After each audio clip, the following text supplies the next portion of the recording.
Hello, bore da prananda, nosweta, good morning, good afternoon, good evening, wherever you are, whatever you're doing. Welcome back to the Shawl Olwen Mystery Knit Along. And we are working on week 4, section 4 at this point. So, really great to see that you're still with us. And you've got through a few sections by now, so hopefully you've done your first section where you've knit the start of the triangle for the shawl. Then you've knit the second section, which brings you up to these stripes here, where you start the first of the 13 stripes total. Then section 3 was carrying on with the seed stitch, very similar but not the same as moss stitch because it's just a single rather than a double.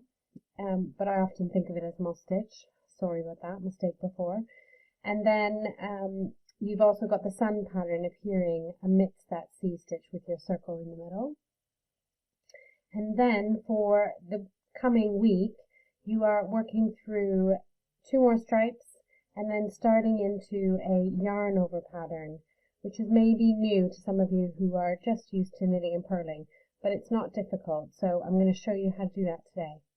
So once you've got up to this point, you are already at 10 of your golden stripes, and the sea foam stitch pattern, which is a yarn over stitch, is going to complete the final 3 stripes for you. So they will be your sea foam stripes. And this is the part where we're thinking about Olwen and her associations with the other world and water as we get towards the end of the shawl. So I've already knit along, as you can see. I've already done my my red counter stripe there, and then I've done a yellow goldy stripe. Then I've started to knit up the rows leading into the sea foam pattern, which gives you a nice open stitch using yarn overs. And I'm already along the second of those 2 gold sea foam rows. And I've started, you can see the bunching of the stitches in these little spaces here. It's just slightly off the other one. So it becomes like a little bit like a diagonal wave pattern. And I'm going to start showing you how to do it. Okay, so as you move along the pattern, you've got a sort of 7 stitch in between each of the yarn over sections. And that's a repeat throughout the row until you get to the end. So you can see I'm almost at the end here, but I'm going to put in a few more of those rows and get you going. So let's do it. I'll just focus in case my fingers are out of focus. There we go. Okay, so to do your yarn overs, it's simply a yarn over. Bring your yarn forward as if you're going to purl, but go through and knit. So you see how that takes it over, but you're not picking that up, you're not capturing it, you're actually capturing the knit stitch, and you leave that one there. That's your yarn over, knit 1.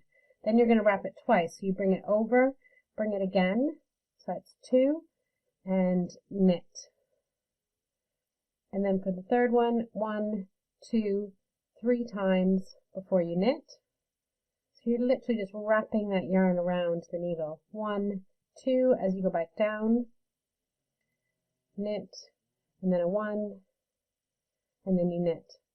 Okay, and then you knit 6 in between, so there's 7 total.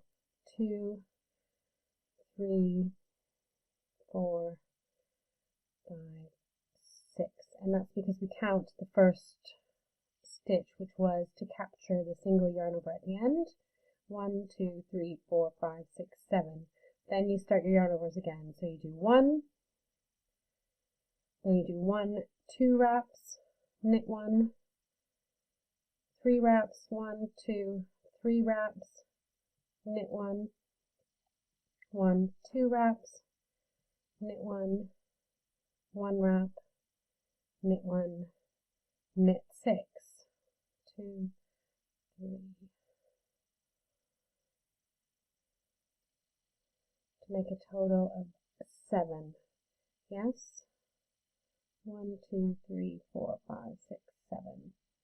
And then again, so 1, 2, I'm going to pick up the pace now, 3,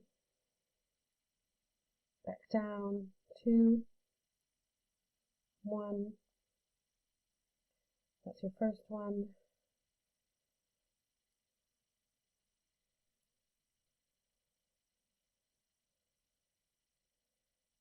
Okay, and then I've got 4 stitches on the end of the row. I'm just going to knit those.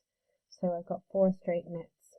Okay, 1, 2, 3, 4. That wasn't a decrease row.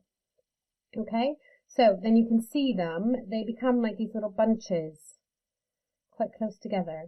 Now, as you go back, you're going to drop those off, and it will create the opening. Let me just move some of these threads out of the way. As you drop them off, they're going to create those nice wide openings for you, which starts to look a little bit like the sea foam, as the stitch is called, or the waves. Okay, so if I turn around and just go back a bit for you.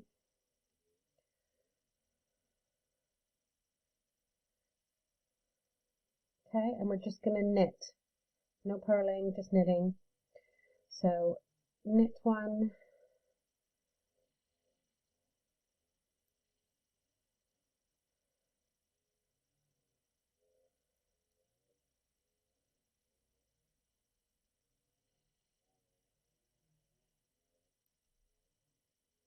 so that's the 10 rows before you get to the yarn over. That's the yarn over, if you can see it there. So that's what's going to be dropped. Yes, and then I'm going to pick up and knit the regular stitch. You can see it because it's held in. And I'm going to drop the next 2, knit. So you're literally, you've wrapped them around, and now you are sliding them off. So that's 1, 2, that's the 3. And then you knit that one,